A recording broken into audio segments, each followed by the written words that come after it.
পুনর্জন্ম ইসলাম বিশ্বাস করে কিনা আমিও উত্তর দিয়েছিলাম। হিন্দু ধর্মগ্রন্থের কথা বলেছি, ভগবদ গীতা, বেদ, কোরআনের উদ্ধৃতি, যে পুনর্জন্ম মানে পরের জীবন, মৃত্যুর পরের জীবনে আমরা বিশ্বাস করি। তবে জন্মালাম, মরলাম, আবার জন্মালাম এমনটা বেদে কোথাও লেখা নেই।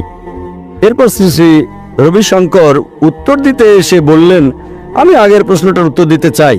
তারপর বললেন, বিজ্ঞান এখন অনেক উন্নত হয়ে গেছে, আমরা এখন জানি, আমাদের সচেতনতা ঠিকই কোথাও থাকে। পরোক্ষভাবে বলতে চাচ্ছেন পুনর্জন্ম একটা বৈজ্ঞানিক ব্যাপার। আমি একজন মেডিকেল ডাক্তার, আমি এমন কোনো মেডিকেল বই পড়িনি যেখানে পুনর্জন্মের কথা আছে, যে জন্মাবো মরবো আবার জন্মাবো আবার মরবো। উনি কোন বইয়ের কথা বলছেন? অনেকে এরকম অনুমান করেছে, অনেক হাইপোথিসিস আছে, এগুলো অনুমান, অনেক থিওরি।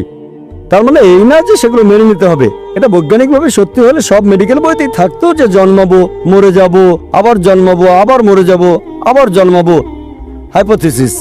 উনি বললেন অনেকে আগের জন্মের কথা নাকি মনে করতে পারে, উনি নিজেও মনে করতে পারেন। আরো বললেন যে মাত্র 4 বছর বয়সে পুরো গীতা মুখস্থ বলতে পারতেন। 4 বছর বয়সে পুরো গীতা মুখস্থ করলে এখানে সেগুলো বললেন না কেন? আমি তো রেফারেন্স দিয়েছি। এটা বলছি না যে আমিও পুনর্জন্ম নিয়ে পৃথিবীতে এসেছি, আমি আল্লাহর দেয়া ব্রেনের উপরে ভরসা করছি। আল্লাহ বলেছেন পুনর্জন্ম নেই। বিভিন্ন মুসলিম দেশেই অনেক ছেলে মেয়ে মাত্র 7-8 বছর বয়সে কোরআনে হাফেজ হয়ে যায়।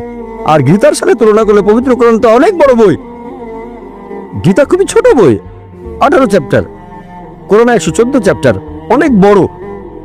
আমাদের ছেলেমেয়েরাই, কিন্তু আমরা বলি না ও এরা তো পুরো মুখস্থ করে ফেলেছে। কোরআনে হাফেজ ওরা, নিশ্চয়ই তারা এর আগের জন্মে এগুলো শিখেছিল। এটা হলো কুতর্কের উদাহরণ,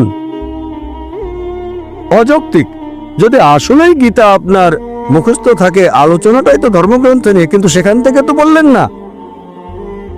এছাড়াও আপনারা দেখবেন উনি বলেছিলেন, এর আগে আমাকে প্রশ্ন করা হয়েছিল অবতার সম্পর্কে আর মুহাম্মদ সাল্লাল্লাহু আলাইহি সাল্লাম সম্পর্কে হিন্দু ধর্মগ্রন্থে কিছু আছে কি না। অনেকগুলো রেফারেন্স দিয়ে বলেছিলাম, অনেক, এমন না যে এগুলো আগের জন্মে শিখেছিলাম, সবের জন্মে শিখেছি।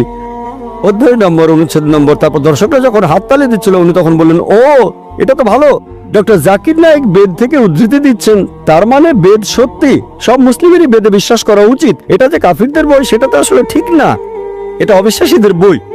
একথা আমি কখন বললাম যে বেদ অবিশ্বাসীদের বই না? আমি আসলে বেদের সেই অনুচ্ছেদগুলো বলেছি যেগুলো কোরআনের সাথে মিলে যায়। আমি যদি কোনো একজন মানুষের 2-3টা কথার সাথে একমত হই, তার মানে এই না যে তার সব কথাই আমি মেনে নেব। মনে করো ডাক্তার না এমন একজন বলল, ডক্টর জাকির মাথা ব্যথা করলে আপনাকে প্যারাসিটামল খেতে হবে, আমিও সেটা জানি।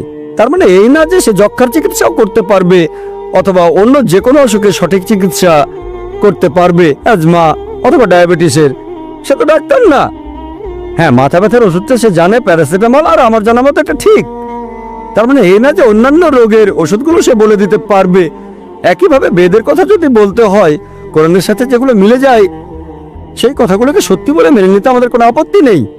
তার মানে এই না যে বেদের সব কথাগুলো সত্যি। আর হ্যাঁ, এটা তো অবশ্যই অবিশ্বাসীদের বই। যদি শ্রী শ্রী রবিশঙ্কর ইসলাম গ্রহণ করেন তাহলে অবশ্য অন্য কথা, অন্যরাও যদি মুসলিম হয়ে যায়, তা না হলে অবিশ্বাসীদের বই। আমি বেদের উদ্ধৃতি দিয়েছি, তার মানে এই না যে বেদের সব কথাই আমি মানি। যেগুলো মানি সেগুলো বলেছি। আমি বেদের আরো 1000টা অনুচ্ছেদ বলতে পারি যেগুলো মানি না, অনেক অনুচ্ছেদ আছে। তবে আমাদের উদ্দেশ্য সেটা নয়, উদ্দেশ্য ছিল সাদৃশ্য নিয়ে কথা বলা। আমি বেদের সেই কথাগুলো বলেছি যেগুলো কোরআনের সাথে মিলে যায়। আর ওনার বেশিরভাগ লেকচারেই আমি ওনার বেশ কয়েকটা ডিভিডি দেখেছি। সেই আলোচনার কয়েকদিন আগে যার সাথে বিতর্ক করব তার সম্পর্কে কিছুটা জানার জন্য ওনার বেশ কয়েকটা বইও পড়েছি, সবগুলো পড়িনি। আর ধর্মের কথা বলতে গিয়ে উনি একটা কথা বারবার বলেছেন। উনি বলেছেন যে ধর্ম হলো কলার খোসার মতো, আর আধ্যাত্মিকতা হলো সেই কলাটা।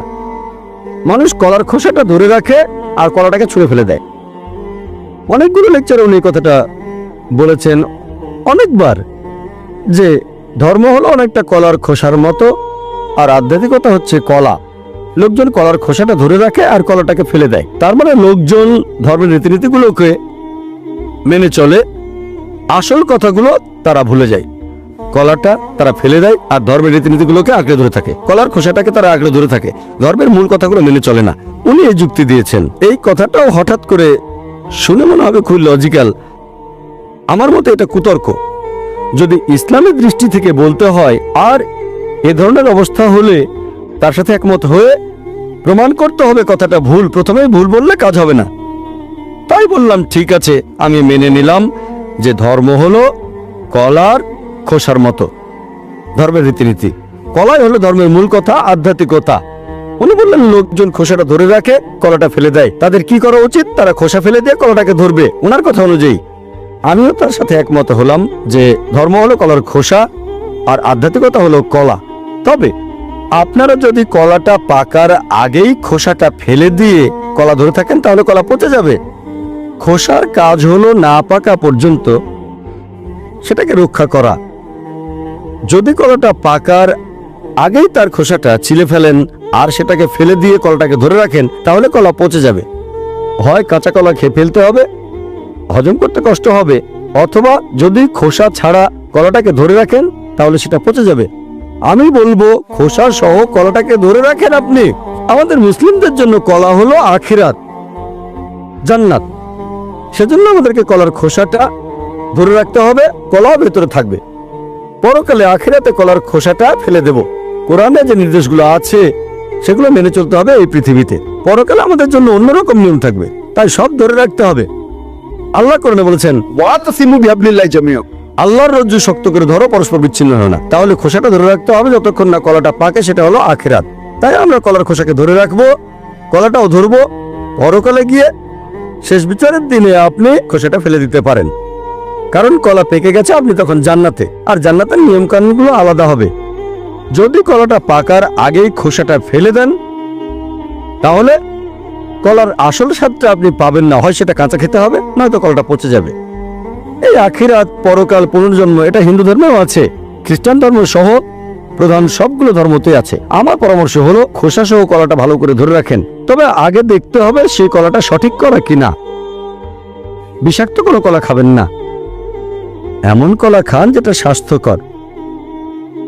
খোসা সহ ধরে রাখেন, পরকালে গিয়ে আখিরাতে যখন কলাটা পাবেন, তার মানে জান্নাত, বেহেশতে গেলে খোসাটা ফেলে দেবেন। এটাও কুতর্ক। প্রথমে কুতর্ক ছিল, পরে আমি এটাতে যুক্তি দিয়েছি। ওনার সাথে একমত হয়ে অযৌক্তিক কথাটাকে আখিরাতের উদাহরণ দিয়ে যৌক্তিক বানিয়েছি।